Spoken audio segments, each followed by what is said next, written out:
Sanamente es una coproducción de CNN Chile con Fundaciones Rasmus y Grupo K.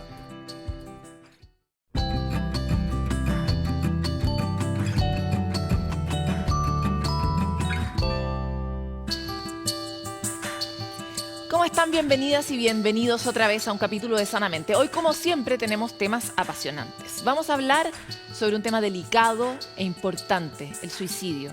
Pero sobre todo, sobre cómo podemos abordarlo, cómo podemos prevenirlo, junto al psiquiatra Alberto Larraín. Además, vamos a conocer la Coalición de Alto Impacto Social, una iniciativa colaborativa que integra a la Universidad de Harvard con distintas organizaciones aquí en Chile que busca generar soluciones específicas para prevenir problemas de salud mental en la población. Vamos a hablar sobre bipolaridad y también profundizaremos en la realidad que viven los integrantes de la comunidad LGBTIQA+. Siempre me enredo ahí, pero es que muchas siglas, tenemos que encontrar una forma de resumirla, ¿verdad? Esto y tanto más en este capítulo que ahora comienza. Quédese con nosotros.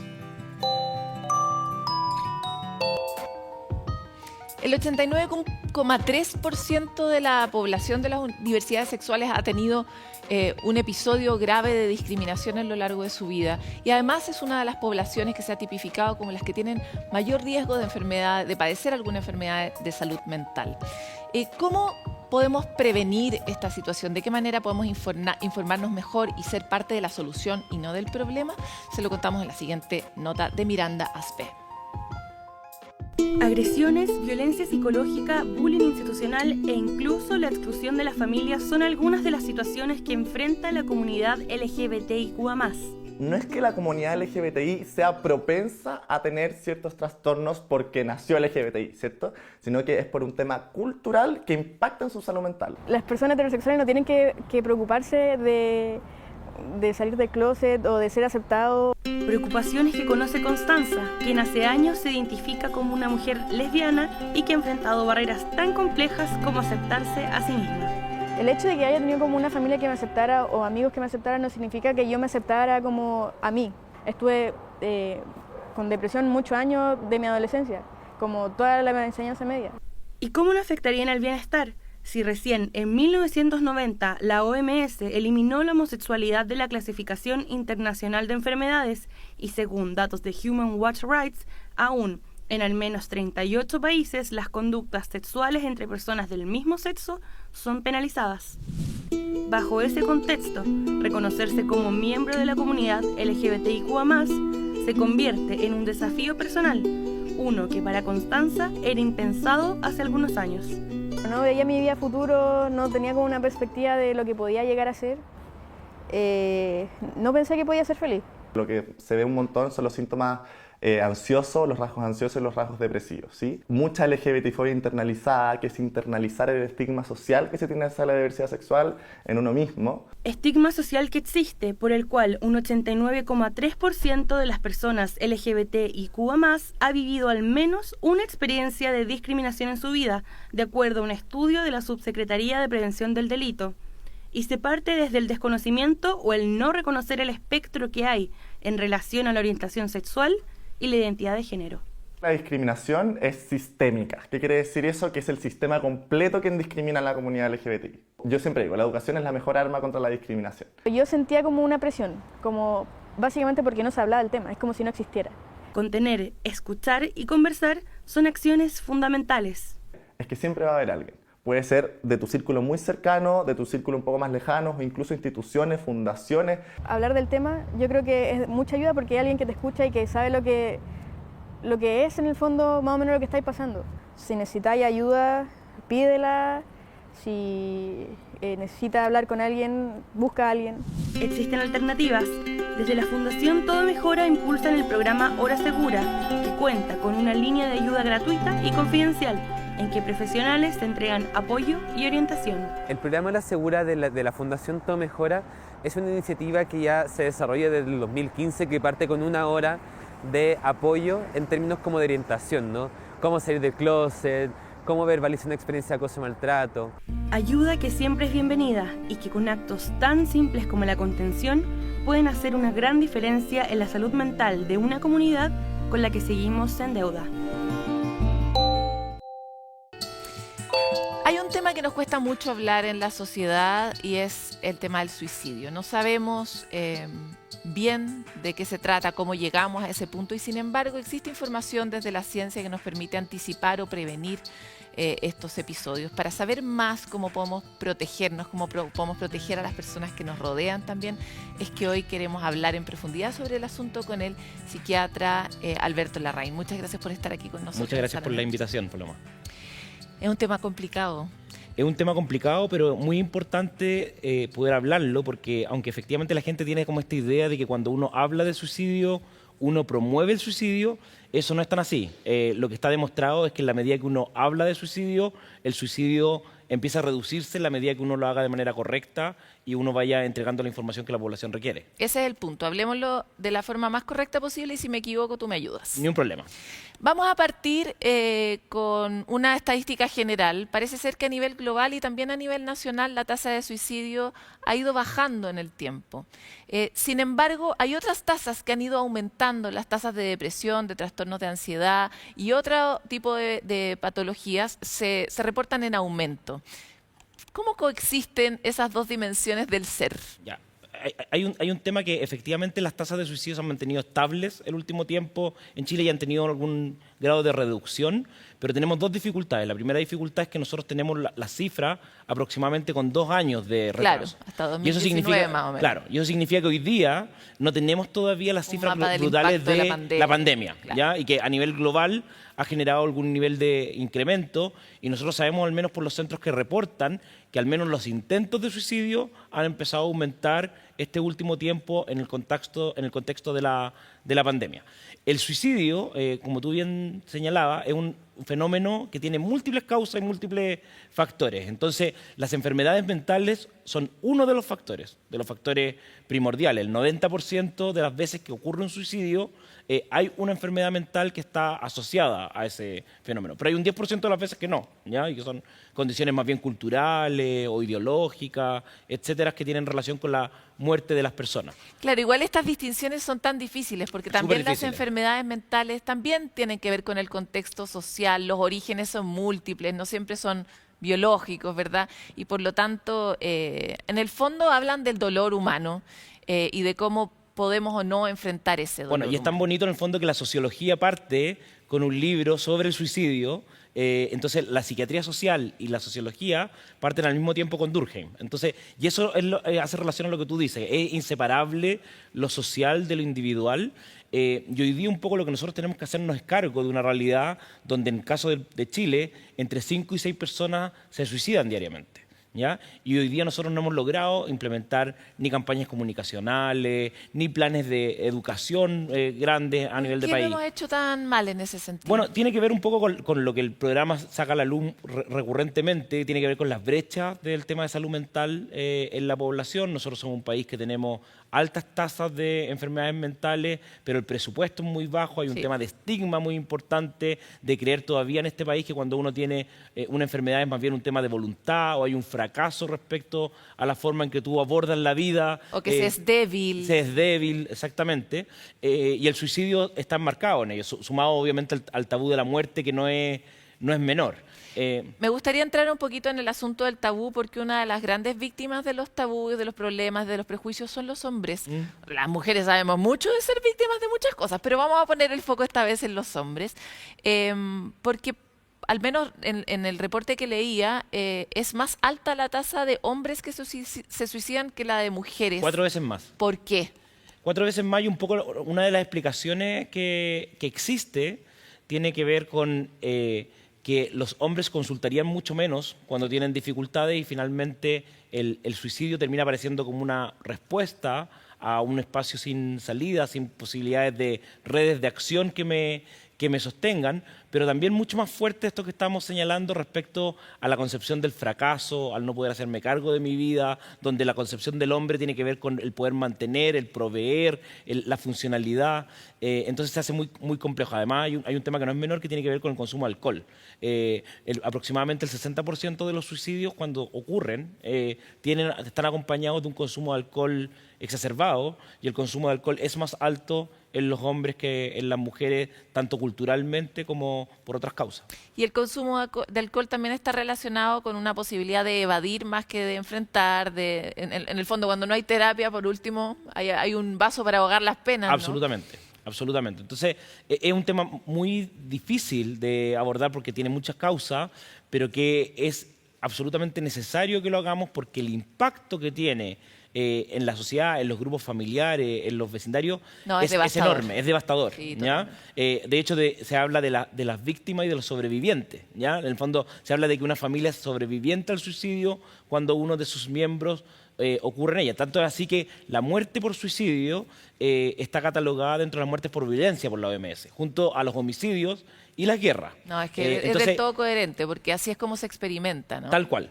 Y lo que es importante que la gente entienda, y para que entiendan la magnitud, en el mundo se suicidan más personas que la gente que muere por homicidios y guerras juntos. Entonces, es un problema de salud pública de tal magnitud, pero curiosamente, todo el enfrentamiento, por ejemplo, a los homicidios o a la guerra es mucho más abordado. Frontal, claro, público, abierto. Que lo que tiene que ver con esta realidad. Totalmente. Claro, es como un síntoma de la civilización. Me parece súper interesante que hayas recordado el hecho de que la sociología, de la mano de su primer y principal expositor, Emil Durkheim, en El origen, haya partido con un libro sobre el suicidio y cómo las enfermedades sociales se manifiestan también en esta dimensión. Ahora me gustaría abrir primero el paraguas para después cerrarlo un poquito en algunas poblaciones, pensando en los hombres que estaba citando y en la población general. ¿Cómo podemos prevenir?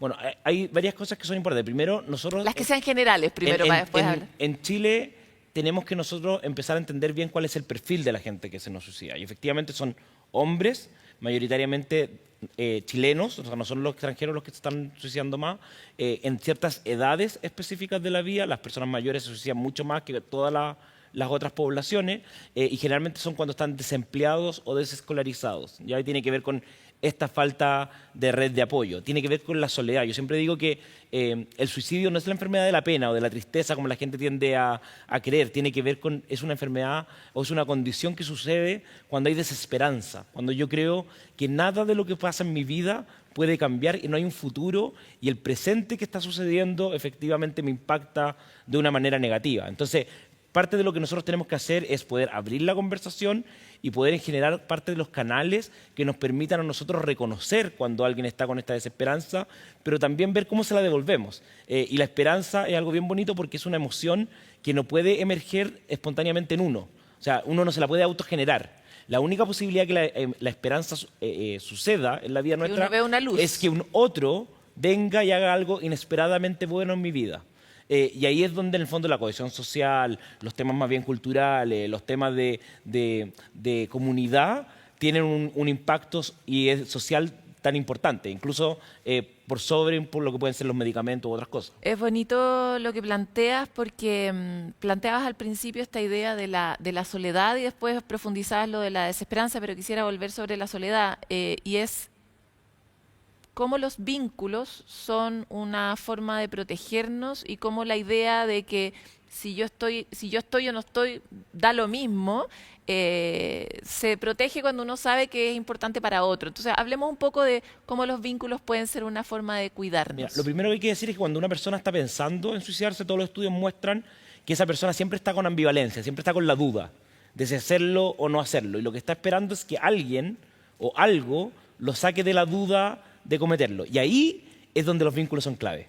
Porque finalmente cuando tú reconstruyes a través de un mecanismo que se llaman autopsias psicológicas, donde van reconstruyendo lo que va pasando. ¿Podrías explicar un poco lo que son? Una autopsia psicológica lo que hace es que reconstruye un episodio de suicidio 6 meses posterior a que sucedió para respetar parte del proceso de duelo de la familia y ve todas las condiciones que hicieron que esto sucediera. Entonces, se realiza mucho para el estudio de este campo. Es una herramienta bastante utilizada. Y hay también hoy día autopsias, entre comillas, que se han empezado a hacer en relación a los intentos de suicidio. Y cuando yo empiezo a comprender este fenómeno, uno de los factores protectores más importantes tiene que ver con este vínculo.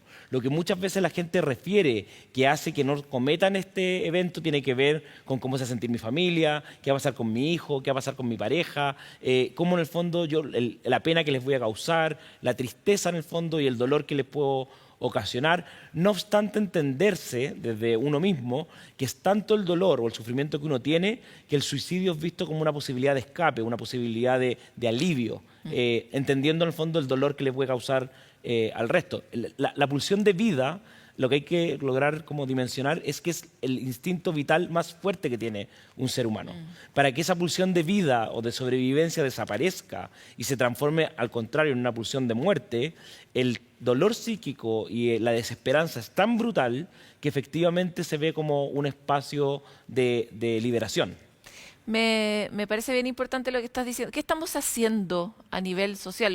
Vamos a abordarlo breve para poder hablar de lo otro, que tenemos estas pulsiones de muerte o estamos generando en nuestras sociedades tanta pulsión de muerte. Hoy día tenemos una muy buena noticia y yo creo que es parte también de la esperanza que uno puede traer, que el gobierno de la región metropolitana acaba de aprobar el primer fondo importante de verdad en prevención de suicidios. Son 1.700 millones aproximadamente para empezar a pilotear un programa en toda la región metropolitana, en las 52 comunas.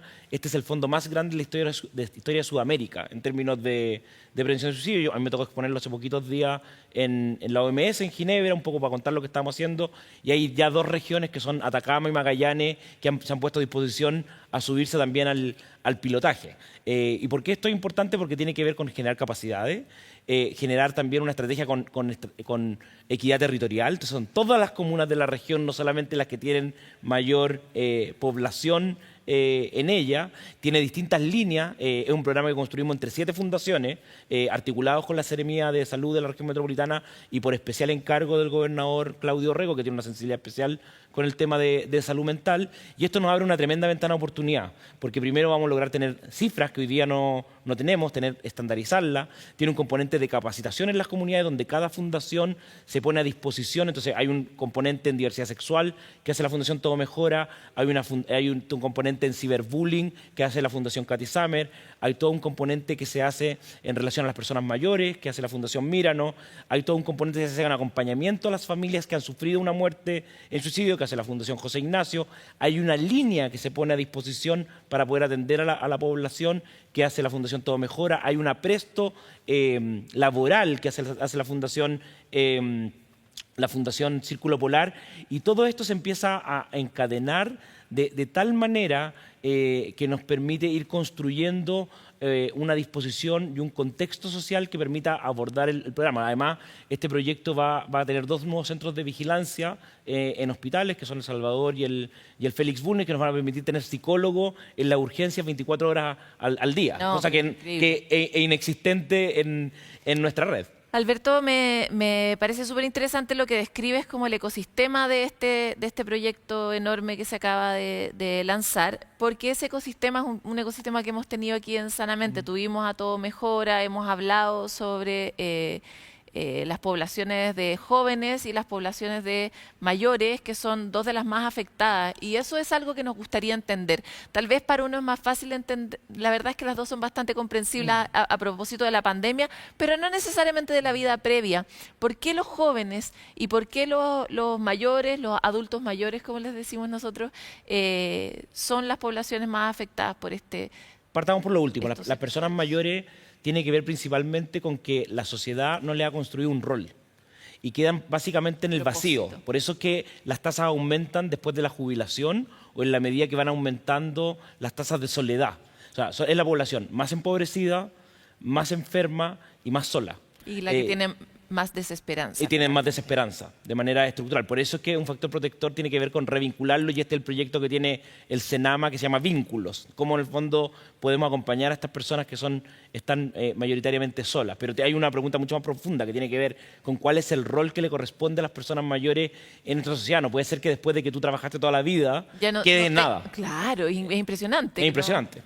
Y aparte hay una narrativa en relación a la vejez que es como, hace poco estaba acá Jimena Bogaviri y decía, es como si uno en un momento como que ya no tuviera nada que guardar, ninguna forma de servir a otro. Incluso, bueno, la pandemia se vio mucho, en el fondo eran como este objeto de protección, pero ellos no tenían nada, ni ellas, que decir sobre cómo abordar la pandemia. Y ella dice el 85% de la población mayor de 60 está en todas sus capacidades. O sea, es como, ¿por qué y lo estáis además tú tratando dices, así? mira, la realidad es que ya han pasado por 2 terremotos, aluviones, o sea, tienen mucha más experiencia que uno en lo que es enfrentar tragedia. Entonces, ¿por qué no sacar de ellos cuáles han sido parte de la experiencia en la forma de enfrentar los conflictos? Micro, en ese sentido, ¿qué rol es un rol que nosotros como sociedad podríamos construir? ¿Qué has visto en el resto del mundo? Bueno, nosotros hoy día en Procultura estamos construyendo varios planes de salud mental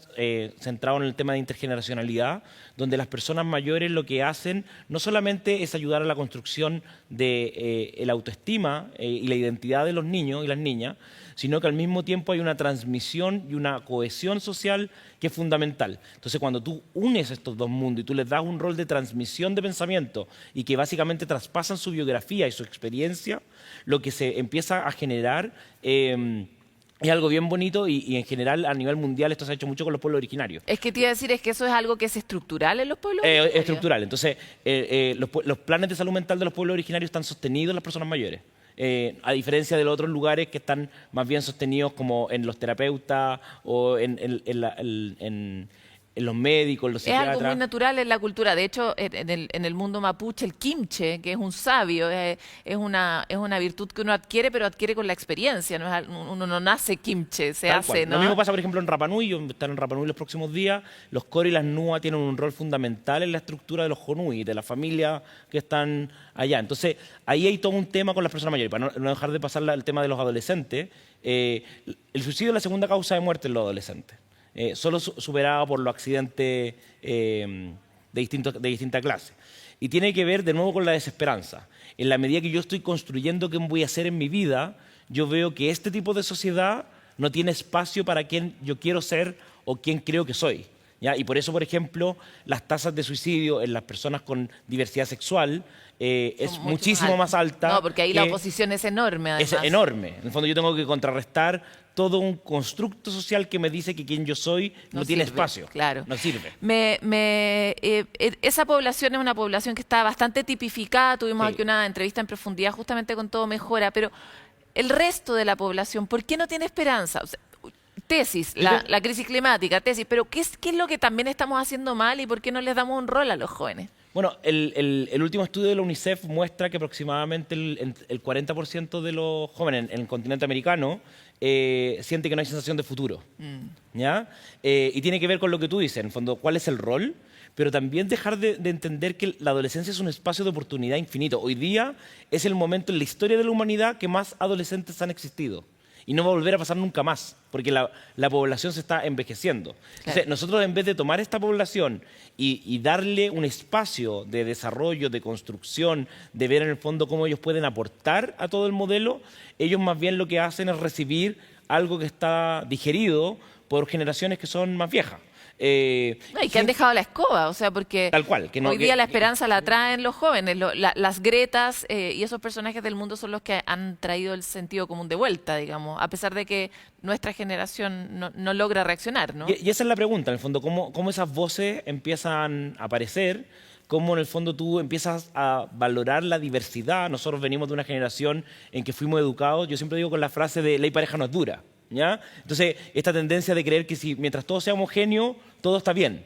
Pero eso no es así. Desde el punto de vista de salud mental, lo que tú tratas de valorar es la diversidad. O sea, mientras más parejo es algo, es más injusto. ¿Por qué? Porque yo no veo tus diferencias. O sea, yo no puedo hacer correr a alguien que tiene una discapacidad en pierna una maratón de 200 kilómetros con alguien que está en todas sus condiciones. Entonces, ese es un cambio de paradigma que es muy profundo. Es muy profundo y uno ve que hoy día hay un choque bien grande respecto a la importancia y a las cosmovisiones, siguiendo como con las frases más bien de los pueblos originarios. Hay una cosmovisión distinta entre distintas generaciones y por eso efectivamente hoy día, por ejemplo, estamos teniendo en algunos países el suicidio por cambio climático. En Chile todavía no hemos tenido casos que al menos que se asocien a a esa causa, pero en otros países sí están muy descritos y han tenido un aumento importante a raíz de los últimos años. Alberto, se nos acabó el tiempo, es terrible, pero vamos a ver esta campaña y por favor cuenten con nosotros para maximizar el impacto de eso porque sabemos lo importante que es el trabajo que están haciendo. No, y yo muchas gracias, tener un espacio para hablar de salud mental en este país es una ganancia a la causa, así que muy agradecido por todo lo que ustedes están haciendo. Muchas gracias a ti. Este es un tema apasionante y de alguna forma es bonito como nos empieza a convocar a todos a ser parte de una comunidad que se ponga en pro de algo que es mayor y es el bienestar humano, la felicidad, el sentido, el propósito, ¿no? Tan importante. Así que con esta entrevista abordamos este tema tan profundo, pero seguiremos más adelante.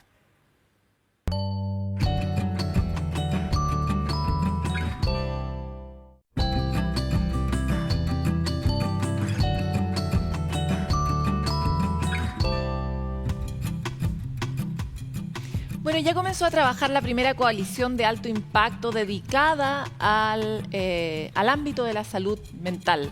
Es el trabajo colaborativo de actores sociales, de la academia, en este caso la Universidad de Harvard, y de privados para desarrollar un programa de prevención inicialmente en la comuna de Maipú, una de las más grandes y la que menos especialistas tienen en relación a la cantidad de población que habita ahí. Los detalles de esta excelente noticia en esta nota.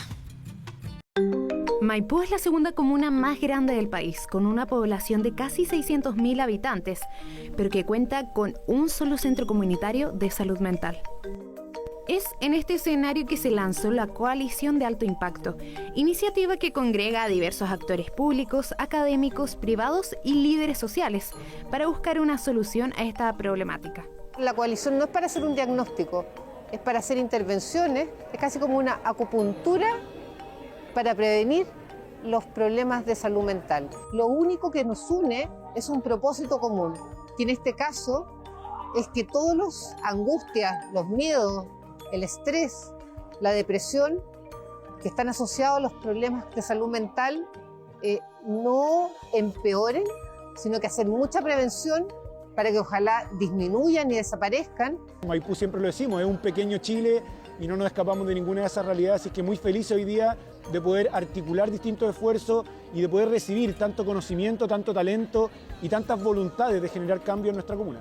Durante un mes, la Alianza ha sostenido reuniones con vecinas y vecinos, quienes tuvieron la posibilidad de exponer sus realidades. Susana fue una de las impulsoras locales de este proyecto. Vio una necesidad en la comuna. Para ella, un momento significativo fue con un hijo de una de las mujeres que iba a las charlas. Susana se quedó con él para que su mamá pudiese participar y Agustín se ofreció a dibujar ese instante. Nos regaló esto que representa de una manera tremendamente genuina, inocente, pero muy realista de lo que estaba sucediendo en el momento y de lo que sucedió en los otros 5 conversatorios. El centro tiene un cerebro con parche curita, donde él me expresa que conversar tu dolor sana un cerebro universal y genera una sanidad a cada uno y nos aliviana la cruz que llevamos. A raíz del trabajo que se ha hecho y de las conclusiones del mismo, se realizará el plan de acción para mejorar las condiciones de salud mental de la población.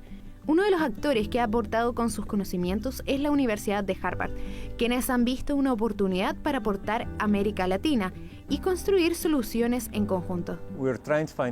Estamos tratando de averiguar, no de darles medicamentos o una solución, sino para prevenir que este tipo de problemas de salud mental ocurran. Así que la idea no es trabajar en si alguien tiene un problema y tú se lo solucionas. Lo que estamos tratando de hacer es cómo encontramos métodos para que estos problemas dejen de existir o aumentar. Y si lo podemos hacer en Maipú, lo podemos hacer en todas las comunas de Chile, pero lo que sí hay que tener cuidado no es pegar, copiar y pegar. Hay que siempre tener cuidado de conocer las comunidades, de conocer los contextos, de conocer las culturas, las historias, y desde ahí, claro, la metodología si ya está hecha y funcionó, se puede aplicar, pero siempre con respeto a lo local y a lo particular de cada comunidad. Un trabajo colaborativo que parte en la comuna con mayor brecha de atención pública en salud mental, pero que tiene como propósito llegar a más rincones del país.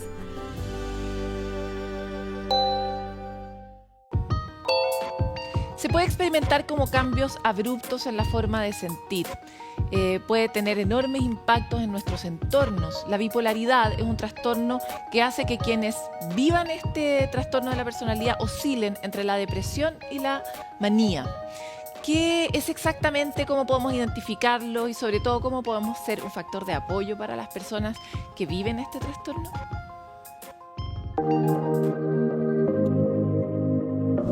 El trastorno bipolar es una enfermedad fásica o episódica que se caracteriza por la aparición de episodios de depresión y al mismo tiempo por episodios de manía.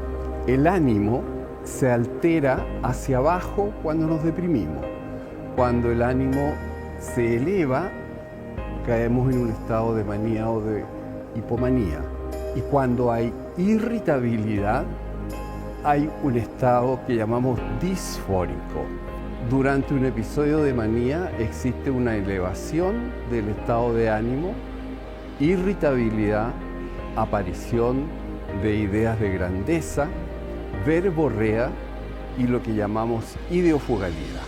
Durante el episodio depresivo existe un estado de ánimo depresivo, una incapacidad de gozar las cosas gratas para cada persona y finalmente ideas de suicidio. El episodio mixto se caracteriza porque la persona tiene síntomas depresivos y de manía. Tiene un factor genético familiar muy importante y además es desencadenada por estresores de la vida en general y que también es desencadenada por el uso de tóxicos. El tratamiento del trastorno bipolar requiere un proceso de psicoeducación.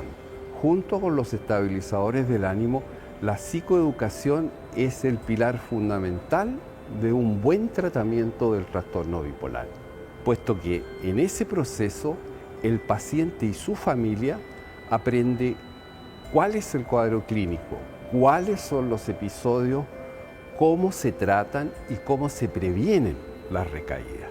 Un grupo de autoayuda es lo que entrega contención, calma y sobre todo ayuda en el momento de la crisis. Este es un cuadro que tiene un muy buen pronóstico cuando se cumplen todas estas condiciones.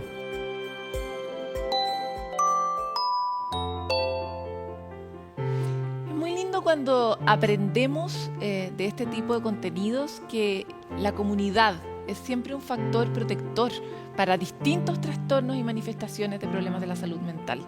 Es por eso que queremos celebrar este espacio que llamamos Punto de Encuentro, donde compartimos con ustedes claves, datos, algunas herramientas que puedan ser útiles para estar mejor. Sabemos que la esperanza de vida está aumentando, eso no es ninguna novedad, pero que esto no ha ido de la mano de una mayor inclusión de las personas mayores, también lo sabemos y es terrible.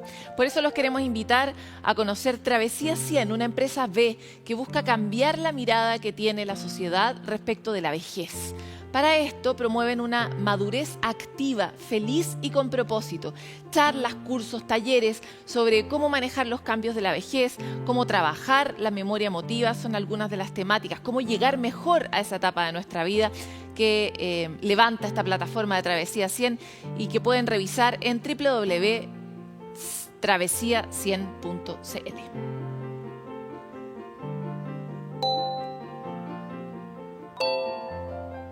Estar atento a lo que sentimos, a lo que pensamos y poder acompañarnos en los distintos procesos.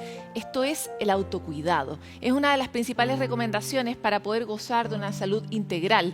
Si quieres aprender más sobre estos conceptos, los invitamos a revisar la clase abierta de YouTube de la psicóloga y magíster en psicología clínica Francisca Nilo del diplomado en mindfulness y el autocuidado, mente y cuerpo en equilibrio. Esto pertenece a una iniciativa de la Universidad Católica. En ella van a poder encontrar distintas herramientas prácticas para poder ejercer un cuidado personal y de aquellas personas que están alrededor de nosotros. Pueden revisar esta clase en el canal de YouTube de Psicología de la Pontificia Universidad Católica.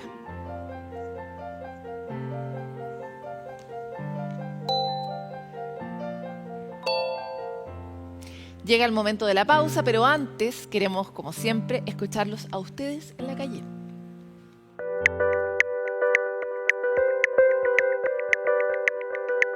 Hola, mi nombre es Nacha, tengo 27 años. Actualmente estoy estudiando pedagogía diferencial. El año pasado a mí me quedaba solamente 2 meses para terminar mi carrera y por ansiedad y depresión no pude terminarla. A mí el deporte me ha ayudado mucho. Encuentro que es un espacio que te ayuda a desafiarte a ti mismo y a sacar herramientas de cómo salir de la dificultad y genera endorfinas. Entonces en realidad me ayuda mucho. Y otro es la conexión con el cuerpo.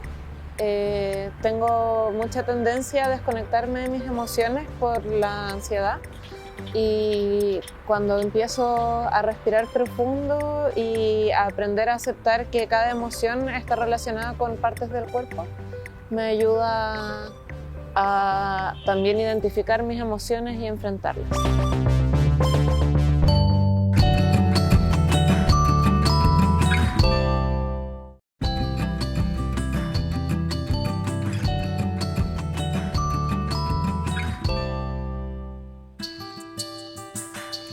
Probablemente ustedes tienen alguien cercano o conocido que padezca de demencia. Es una enfermedad que tiene una alta prevalencia en la población global y por lo mismo encontrar nuevas y mejores formas de relacionarnos con estas personas que padecen demencia es crítico.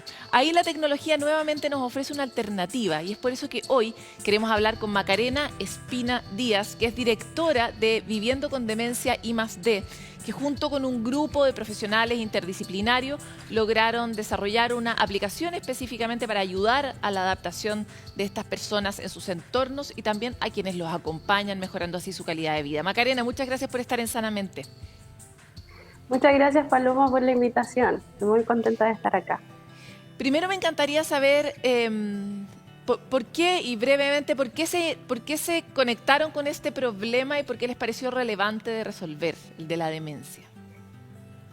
Mira, para mí empezó como algo personal, porque mi abuela fue diagnosticada con Alzheimer, más bien joven, entonces durante varios años ella estuvo mostrando síntomas, ¿cierto? Después ya empezó a vivir en una residencia de larga estadía y desde ahí, cuando ya empecé a hacer proyectos un poco más serios, digamos, en la universidad, aproveché la oportunidad para tratar de hacer algo al respecto desde mi área. Así que por ahí empezó. Y luego ya cuando llegué a mi proyecto de título, me dediqué 100% a estudiar la temática. Macarena, ustedes desarrollaron específicamente una aplicación con un grupo multidisciplinario. ¿Cuáles son las distintas disciplinas que confluyeron para crear esta solución? Sí, mira, yo colaboro con distintos grupos de profesionales en distintos proyectos, no solamente en este. Entonces, con nosotros colaboran kinesiólogos, terapeutas ocupacionales, personas del área ya más como de la neurología, ¿cierto? Bueno, habemos varios diseñadores, están los desarrolladores, los diseñadores 3D, ¿cierto? Para hacer todo el contenido de la aplicación, y así. Siempre estamos consultando y validando los contenidos y todos en cada paso, ¿cierto? Todo lo que estamos haciendo. Ahora, me encantaría avanzar sobre qué ámbitos aborda esta aplicación. ¿Para qué me sirve a mí que tengo a mi abuela en esta situación? Sí, mira, es bastante simple la verdad. Nosotros no abordamos, por ejemplo, temas clínicos, sino que nos restringimos a nuestra área, que es el diseño. Entonces, en la aplicación, básicamente van a poder hacer una evaluación de su vivienda, paso a paso, de forma muy simple, respondiendo sí, no, y viendo ejemplos de cada recomendación. Y luego, la aplicación debería entregarles un resultado que les va a decir en qué nivel de criticidad está cada habitación y por dónde empezar a intervenir. Eso básicamente. Y van a poder acceder a todo el contenido que nosotros ya hemos desarrollado antes también, y material de apoyo como stickers, señaléticas, para ir poniendo en los distintos lugares de la casa, para hacer más fácil la navegación de las personas con demencia y hacer más simple también el cuidado, un poco aliviar la carga de cuidado que sabemos que es muy alta para los cuidadores. Entonces, ahora, ¿por van a qué el encontrar... entorno, Perdón. ¿por qué el entorno es tan importante? Me encantaría como que nos ayudara en eso también. Sí, mira, esta es una temática, yo siempre lo digo porque yo no estoy inventando la rueda, es una temática que se viene desarrollando hace mucho tiempo en otros países, como Australia, por ejemplo, ellos están muy avanzados.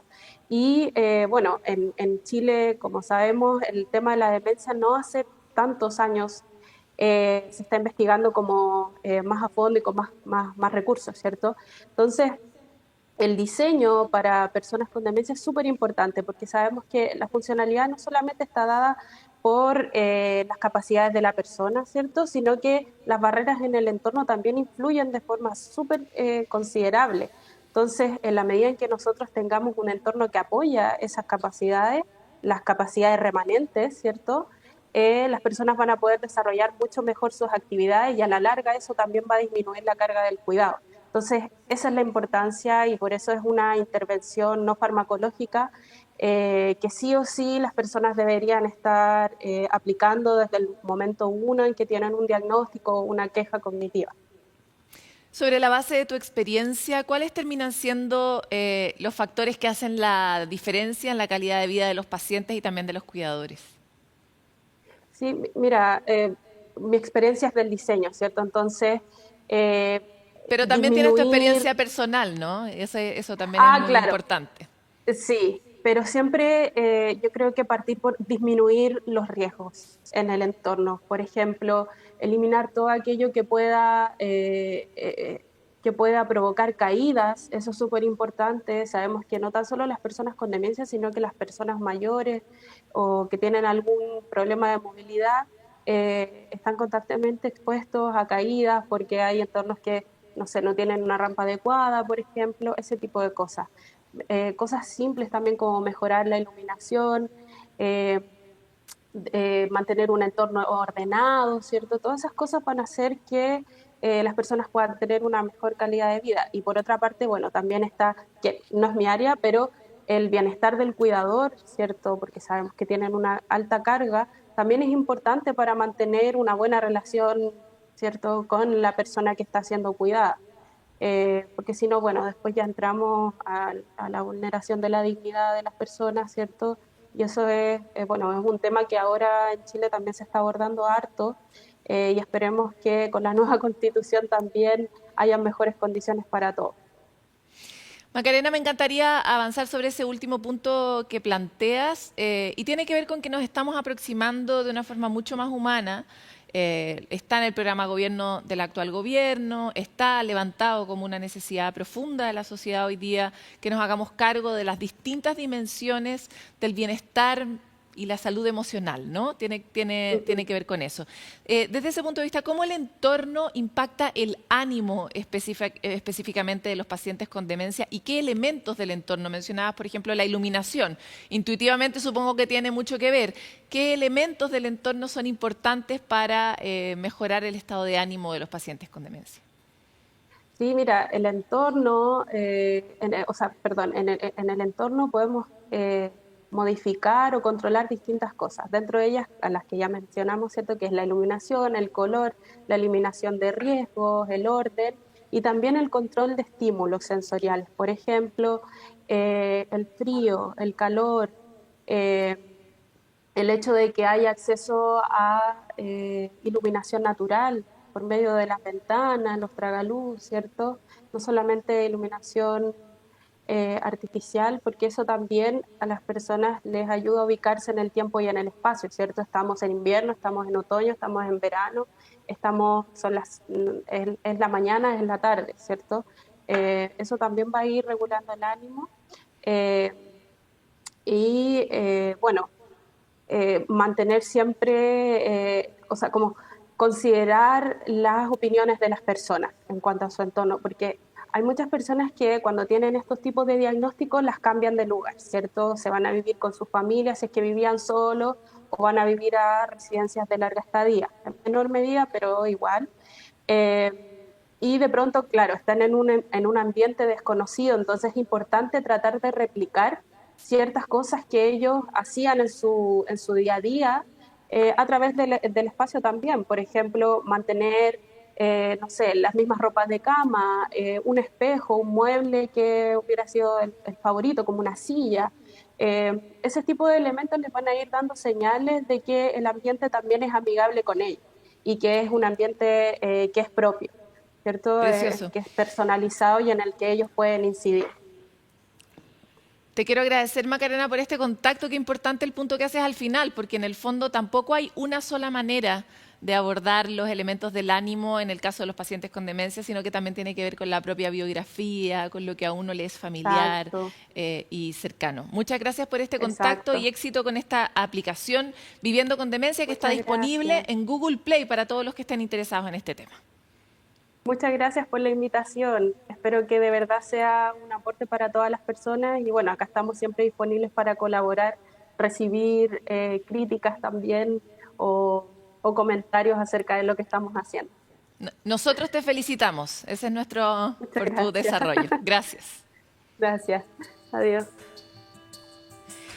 Bueno, ¿ustedes sabían que, por ejemplo, entre comerse una hamburguesita o una ensaladita o un plato saludable, por ejemplo, de porotos granados, todos esos tipos de alimentos tienen un impacto en nuestro ánimo?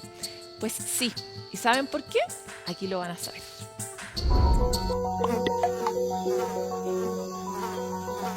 Un antiguo refrán dice, al dolor de cabeza, el comer lo endereza. Pues al parecer tiene mucho de cierto, y es que todo sería muy distinto si supiéramos que la elección entre comer una hamburguesa o una ensalada con pescado afecta nuestro ánimo. La carencia de nutrientes impacta en nuestras emociones y comportamiento. Existen campos de la medicina como la psicología nutricional o la medicina culinaria que se enfocan en el efecto de la comida en el cuerpo y en la mente, y confirma la importancia de una alimentación consciente y saludable. La ciencia indica que una dieta balanceada está directamente relacionada con el aumento del ánimo y menores índices depresivos. Alimentos como el pescado, por su alto contenido de omega 3, y las nueces, ricas entre otras cosas en ácido alfa-linolénico, nos ayudan a reducir el deterioro cognitivo, disminuyendo el riesgo de enfermedades como el Alzheimer. Además, estudios apuntan a que el exceso de carbohidratos por el aumento de azúcar en sangre que provocan y las frituras o carnes procesadas estarían vinculadas a niveles más bajos de memoria. Por eso, antes de elegir esa hamburguesa de almuerzo, dale una oportunidad a otros alimentos que te ayuden a sentir bien por dentro y por fuera. Llega al final de nuestro programa Sanamente con un poco de tristeza, pero siempre con esperanza de que lo que hayamos hecho les sirva, los conecte con una necesidad, les ofrezca una ventana, una solución o una comunidad con la cual conectarse.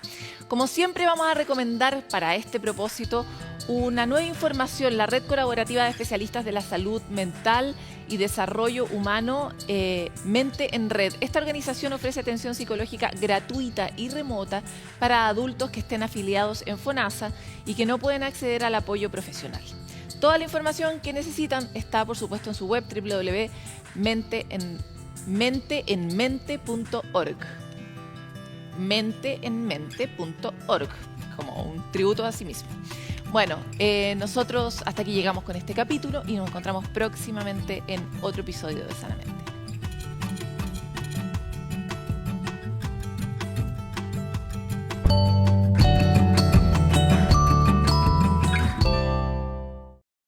Sanamente es una coproducción de CNN Chile con Fundaciones Rasmus y Grupo K.